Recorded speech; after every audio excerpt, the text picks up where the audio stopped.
राजेश जी, दो बड़ी चीजें यहाँ पर आई हैं। एक तो कॉमर्स मिनिस्ट्री की रिपोर्ट, जहां पर हमने सोने का इंपोर्ट जोरदार बढ़ता हुआ देखा है।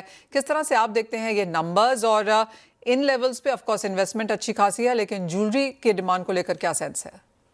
जी मनीषा जी, बिल्कुल जो आपने कहा बिल्कुल सही है। सितंबर में भी डबल हुआ है इंपोर्ट और अक्टूबर में भी डबल के आंकड़े 100 टन से पार है।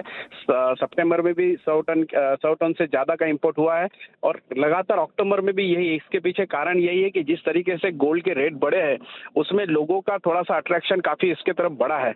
और देखिए, फेस्टिव सीजन तो वैसे ही सितंबर मतलब हम लोग अगस्त से ही स्टार्ट कर देते हैं स्टॉक करना, तो उसका अक्टूबर में जब दिवाली खत्म होती है इसके बाद हमारा वेडिंग सीजन स्टार्ट होता है।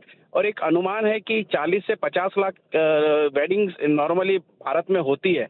और मैं एक अनुमान लगाता हूं कि हर वेडिंग में मतलब दूल्हे तरफ से और दुल्हन की तरफ से तो 10-10 फैमिलीज अगर मैं मिनिमम भी पकड़ता हूं, वो लोग भी कहीं ना कहीं उनके लिए भी ज्वेलरी खरीदते हैं।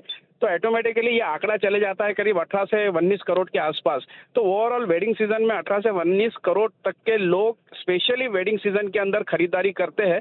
इस वजह से गोल्ड इंडस्ट्री में अच्छा खासा डिमांड लोगों का है। और जिस तरीके से गोल्ड ने रिटर्न दिया, इस वजह से लोगों को ये लगता है कि दूसरी खर्चों को थोड़ा सा कटौती कर लेना चाहिए, लेकिन गोल्ड की तरफ थोड़ा सा अट्रैक्शन उन्होंने बढ़ाना चाहिए। ओह एब्सोल्युटली। तो क्लियरली जिस तरह के इंपोर्ट के नंबर्स हमने आते हुए देखे हैं, काफी यहाँ पर पॉजिटिव है, फिर चाहे वो सोना है या फिर चांदी भी है।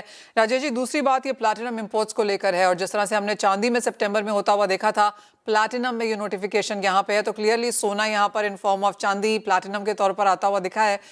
इंडियन मार्केट्स में अब यहाँ पर इसके क्या मायने हैं, क्या कितना इम्पैक्ट होगा?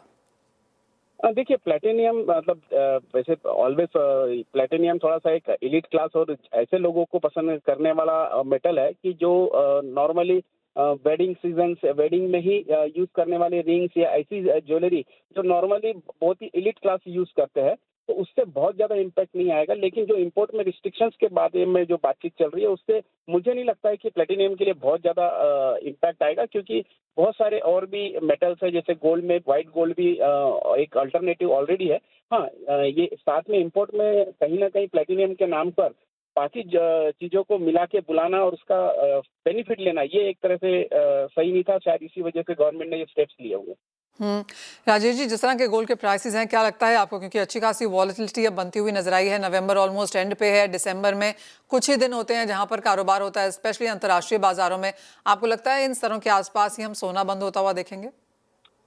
देखिए मनीषा जी, 4,000 से 4,400 के आसपास का ये अभी बन गया है पूरा एक बीच का जो बोलेंगे कि डॉलर्स के रेट्स इसी रेंज में रहेंगे। और जिस तरीके से अभी मैं रेट देख रहा हूँ, आने वाले दिनों में और एक नए हाई बनने की तैयारी में है, क्योंकि अभी 4,000 का एक बेंचमार्क बन चुका है। और 20 दिसंबर तक के तो मुझे इसी दरम्यान में रेट्स रहेंगे ऐसा लगता है।